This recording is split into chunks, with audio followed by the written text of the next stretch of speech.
everybody from the IACI Food Allergy and Anaphylaxis meeting in Rome. Today I'm here with Professor Hans-Uwe Simon from the University of Bern, Switzerland, and I have the opportunity to talk with him about his recent publication in allergy. So first of all, thank you very much for accepting our invitation. And let's start with, can you please briefly explain us the typical features of patients who are suffering from eosinophilic esophagitis, which is also known as EOE, and also telling us something about the difference in the patients you studied which have EOE-like disease. Yes.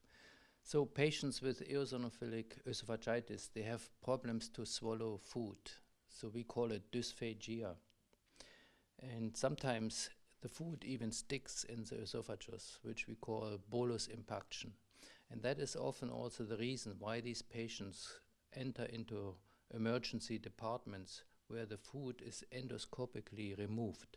And at that time, the gastroenterologist takes biopsies and sends these biopsies to the pathologist. The pathologist does an histology and then can suggest that this might be an eosinophilic esophagitis because he sees more eosinophils in the esophagus. And then in children, they have even more symptoms. They might have pain in the chest and in the abdomen. They may also have vomiting and even diarrhea. So they have a more broadened spectrum of different symptoms compared to adults. Now, you also asked regarding the eosinophilic esophagitis-like disease, which we basically described recently in allergy. They were adult patients and they had basically the same symptoms as eosinophilic esophagitis. So there is no difference? In terms of symptoms, there's no difference. Okay, so did you find any biomarkers for the EOE-like patients? Yeah, I mean, as I mentioned, we take biopsies and there we saw, for example, no eosinophil infiltration in the eosinophilic esophagitis-like disease compared to those patients, as the name already says, eosinophilic esophagitis, so where we see lots of eosinophils. So if you would see eosinophils as a biomarker, this is already the first difference. But we also try to understand the disease, so we did several immunohistochemical and also immunofluorescence analysis, and later also different messenger and expression analysis. So we observed several differences between eosinophilic esophagitis and eosinophilic esophagitis-like disease. For example, eotaxin expression was only high in eosinophilic esophagitis, but not in eosinophilic esophagitis-like disease. And this explains also, at least partially, why eosinophils are not recruited into the mucosa of this eosinophilic esophagitis-like patients. But there were also several other differences and also similarities. So as a similarity, we see T-cell inflammation in both diseases, but the type of T-cell was different. For example, in eosinophilic esophagitis, we have largely T helper 2 cell infiltration, while in eosinophilic esophagitis-like disease, there were no Th2 cells. We have not characterized the T cells furthermore, but we know that these are not Th2 cells. There were also mast cells, but the quantity in the mast cell infiltration was different. In eosinophilic esophagitis, we saw many more mast cells compared to eosinophilic esophagitis-like disease, but in the eosinophilic esophagitis-like patients, we see also increased mast cell numbers compared to normal esophagus. And then we investigated several other biomarkers, particularly cytokines which are expressed by epithelial cells like TSLP. I also mentioned already eotaxin, but we also measured TNF-alpha expression.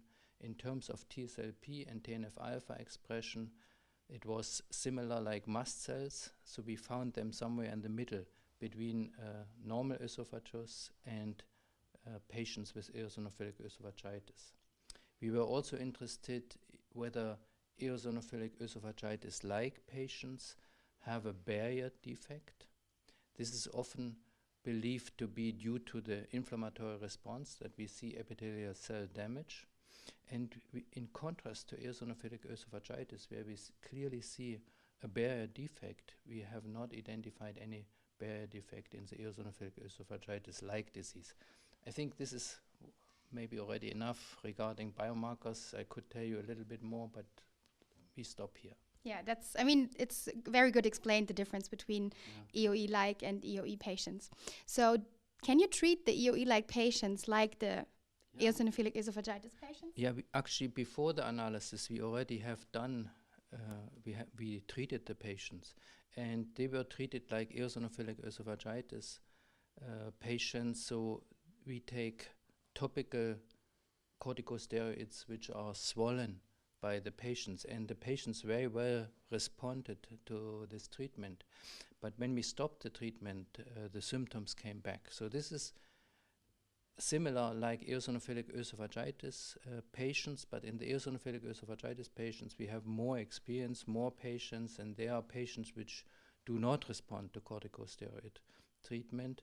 But in the eosinophilic esophagitis-like patients, we actually just described 5 patients. All these patients responded to this treatment. Okay, that's good. So how would you like to broaden the investigations for the EOE-like disease in the future? Thank you for this question. We actually initiated now a very global study. I would say it's not global because it's only the Western world, but we involved more groups who are interested in eosinophilic esophagitis, and we believe that we are able to investigate now more than 100 patients with eosinophilic esophagitis-like disease in collaboration also with other centers, particularly in the United States.